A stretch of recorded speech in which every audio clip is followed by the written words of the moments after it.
The stolen bacillus. This again, said the bacteriologist, slipping a glass slide under the microscope, is a preparation of the celebrated bacillus of cholera, the cholera germ. The pale-faced man peered down the microscope. He was evidently not accustomed to that kind of thing, and held a limp, white hand over his disengaged eye. "I see very little," he said. "Touch this screw," said the bacteriologist. "Perhaps the microscope is out of focus for you.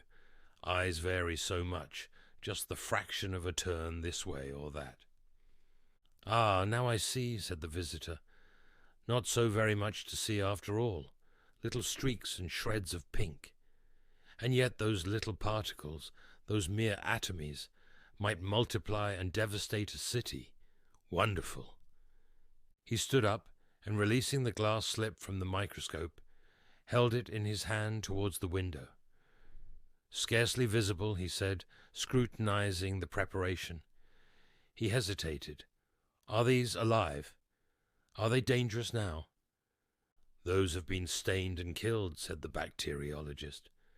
"I wish, for my own part, we could kill and stain every one of them in the universe." "I suppose," the pale man said with a slight smile, "that you scarcely care to have such things about you in the active state?" "On the contrary, we are obliged to," said the bacteriologist. "Here, for instance." He walked across the room and took up one of several sealed tubes. "Here is the living thing. This is a cultivation of the actual living disease bacteria." He hesitated. "Bottled cholera, so to speak." A slight gleam of satisfaction appeared momentarily in the face of the pale man. "It's a deadly thing to have in your possession," he said, devouring the little tube with his eyes. The bacteriologist watched the morbid pleasure in his visitor's expression. This man, who had visited him that afternoon with a note of introduction from an old friend, interested him from the very contrast of their dispositions.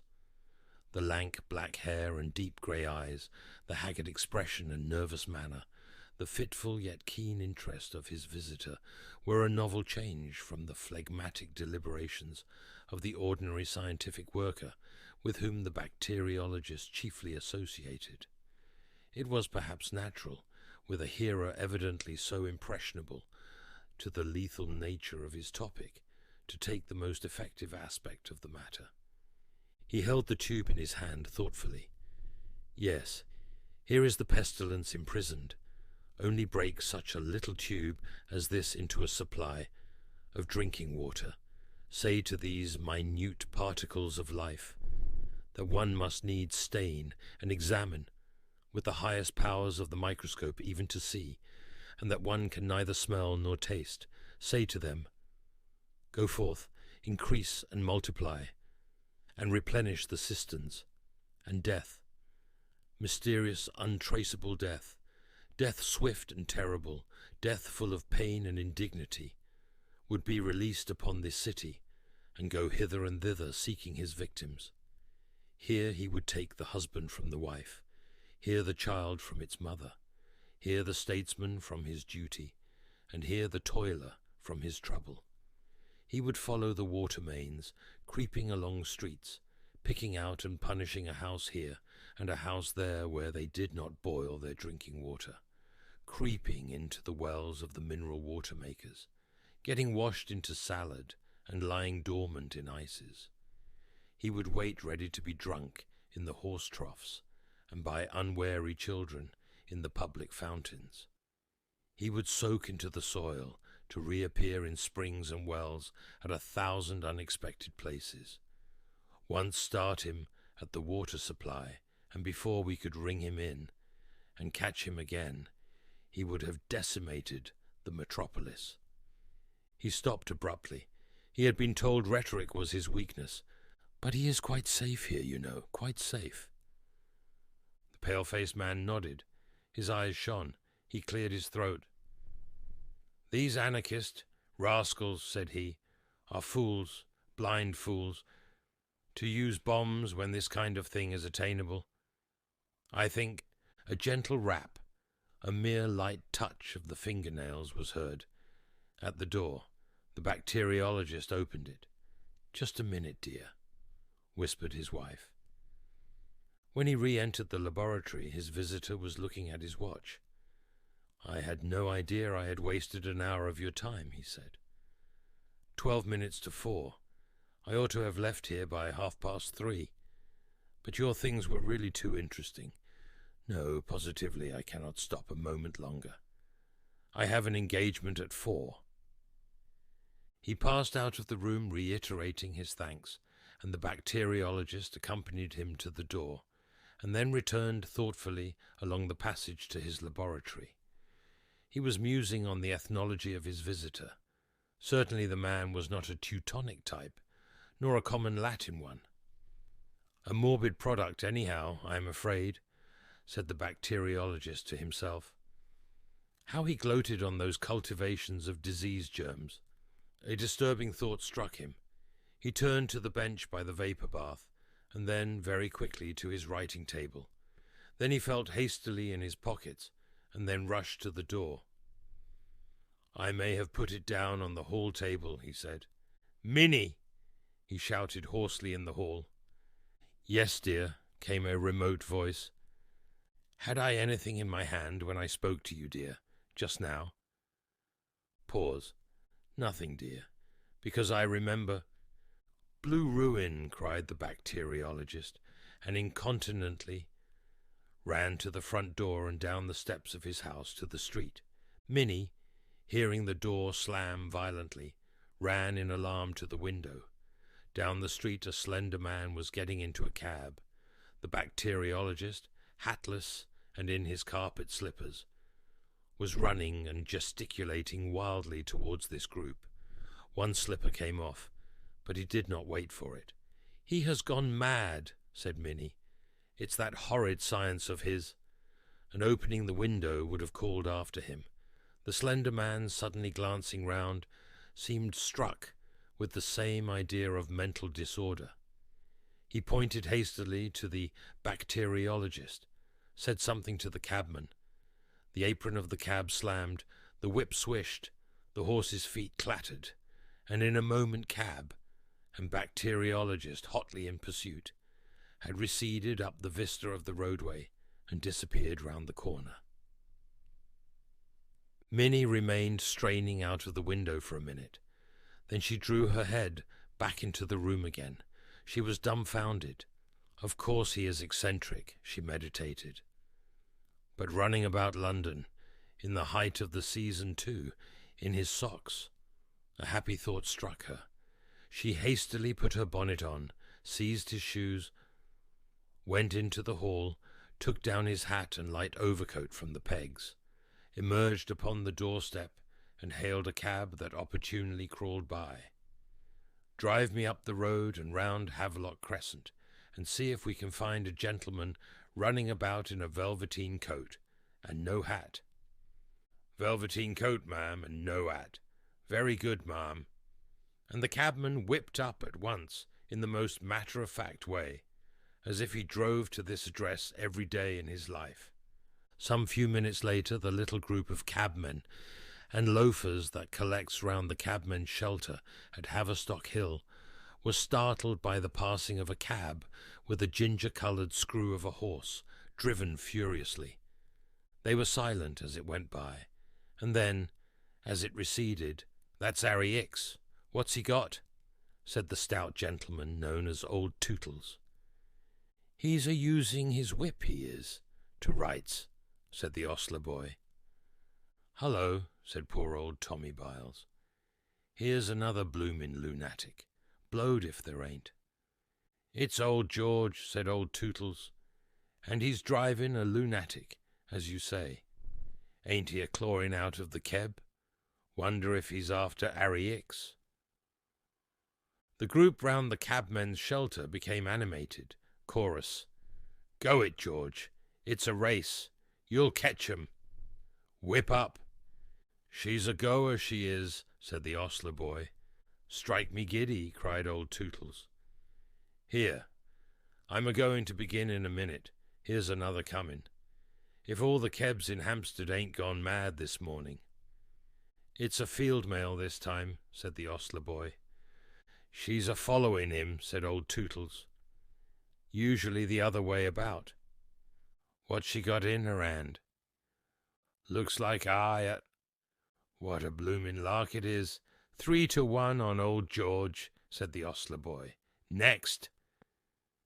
Minnie went by in a perfect roar of applause. She did not like it, but she felt that she was doing her duty, and whirled on down Haverstock Hill and Camden Town High Street, with her eyes ever intent on the animated back view of old George, who was driving her vagrant husband so incomprehensibly away from her. The man in the foremost cab sat crouched in the corner, his arms tightly folded, and the little tube that contained such vast possibilities of destruction gripped in his hand. His mood was a singular mixture of fear and exultation. Chiefly he was afraid of being caught before he could accomplish his purpose, but behind this was a vaguer but larger fear of the awfulness of his crime. But his exultation far exceeded his fear. No anarchist before him had ever approached this conception of his. Ravachol, Vaillant, all those distinguished persons whose fame he had envied, dwindled into insignificance beside him. He had only to make sure of the water supply and break the little tube into a reservoir. How brilliantly he had planned it, forged the letter of introduction, and got into the laboratory, and how brilliantly he had seized his opportunity. The world should hear of him at last.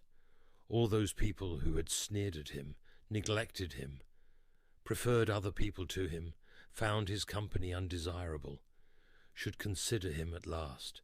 Death, death, death. They had always treated him as a man of no importance. All the world had been in a conspiracy to keep him under. He would teach them yet what it is to isolate a man.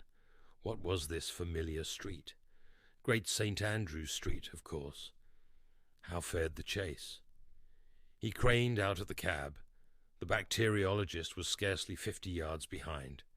That was bad. He would be caught and stopped yet. He felt in his pocket for money and found half a sovereign. This he thrust up through the trap in the top of the cab into the man's face. "More," he shouted. "If only we get away." The money was snatched out of his hand. "Right you are," said the cabman, and the trap slammed, and the lash lay along the glistening side of the horse. The cab swayed, and the anarchist, half standing under the trap, put the hand containing the little glass tube upon the apron to preserve his balance. He felt the brittle thing crack, and the broken half of it rang upon the floor of the cab. He fell back into the seat with a curse, and stared dismally at the 2 or 3 drops of moisture on the apron. He shuddered. "Well, I suppose I shall be the first. Phew! Anyhow, I shall be a martyr. That's something. But it is a filthy death, nevertheless. I wonder if it hurts as much as they say." Presently a thought occurred to him. He groped between his feet. A little drop was still in the broken end of the tube, and he drank that to make sure. It was better to make sure. At any rate, he would not fail. Then it dawned upon him that there was no further need to escape the bacteriologist. In Wellington Street he told the cabman to stop, and got out. He slipped on the step, and his head felt queer. It was rapid stuff, this cholera poison. He waved his cabman out of existence, so to speak, and stood on the pavement with his arms folded upon his breast, awaiting the arrival of the bacteriologist. There was something tragic in his pose. The sense of imminent death gave him a certain dignity. He greeted his pursuer with a defiant laugh. "Vive l'anarchie! You are too late, my friend. I have drunk it. The cholera is abroad." The bacteriologist from his cab beamed curiously at him through his spectacles. "You have drunk it. An anarchist. I see now." He was about to say something more and then checked himself. A smile hung in the corner of his mouth. He opened the apron of his cab as if to descend, at which the anarchist waved him a dramatic farewell and strode off towards Waterloo Bridge, carefully jostling his infected body against as many people as possible. The bacteriologist was so preoccupied with the vision of him that he scarcely manifested the slightest surprise at the appearance of Minnie upon the pavement, with his hat and shoes and overcoat. "Very good of you to bring my things," he said, and remained lost in contemplation of the receding figure of the anarchist. "You had better get in," he said, still staring. Minnie felt absolutely convinced now that he was mad, and directed the cabman home on her own responsibility. "Put on my shoes?" "Certainly, dear," said he, as the cab began to turn and hid the strutting black figure, now small in the distance, from his eyes.